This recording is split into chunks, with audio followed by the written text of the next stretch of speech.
بالله من الشيطان الرجيم. And how to change company information QuickBook Enterprise Solution 2013 oo macnaheedu ay tahay haddii waxaan rabaa maanta in aan bedelo informationka company-ga telefoonkiisa locationkiisa meesha ku kala yaala inaan bedelo magaca inaan update ku sameeyo marka waa very simple way inaad company information bedeshid QuickBook-gaaga ama waa kan waayahay QuickBook-gaaga waa kan so that company ku dhufanayso waxaa ku dhufanaysaa company waa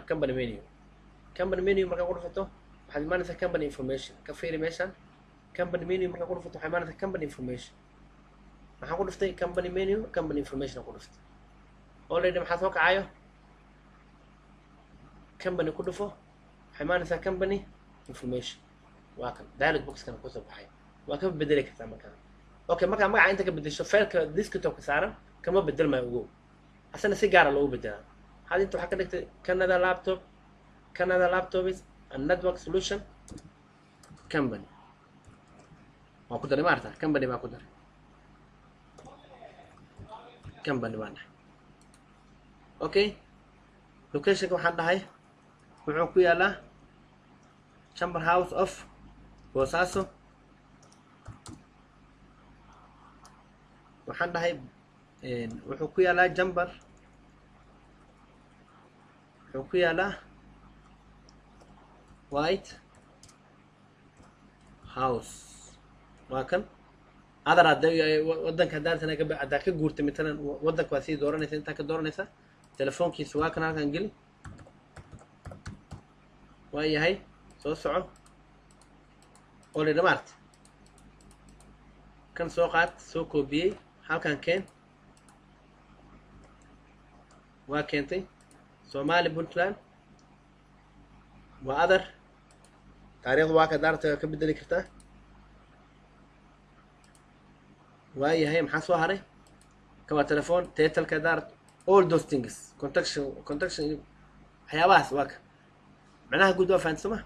kadibna okay alla information saas loo bedela email-ka waa kan waa maxay waa Canada laptops net solution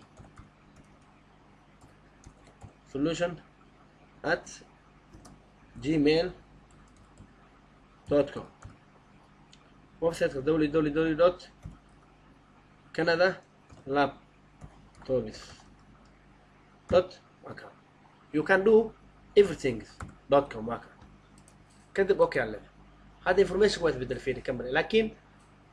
فيل الديسكتوب فيل ku saarnaayeen feelka waxa ku jiray dhiido ugu jira waa kan feelka waa siis wali waa Canada ma arta wali waa Canada desktop ugu jira wali waa Canada so that I'm sorry feelka feelka waa kan inta ugu jira new ugu jira iga raacda waa Canada feel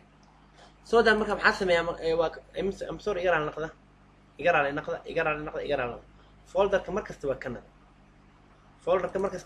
waa Canada laakiin si folderka iyo magaca isku bedelaysa marka waxa sameynaysa magacaan halkan ku qoran ayaa soo koobiyeenaysa company information ku laabo company information marka ku laabato waa kan iga raacda meel kale aan ku dhuftay company information ku laabo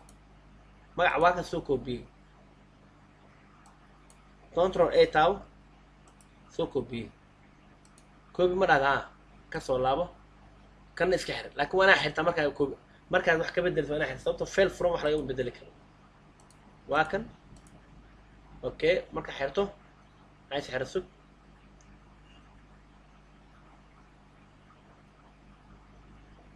waad xiraysama okay markuu is xiro ayaa waxa leedahay waa ka hadda ayaa bedelaysa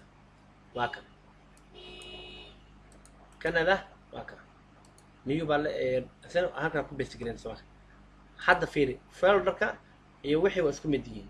saas ayaa la yeelaa haddaba ogaaw company information ka daartana bedesho saas way xaaladeeda. Assalaamu calaykum.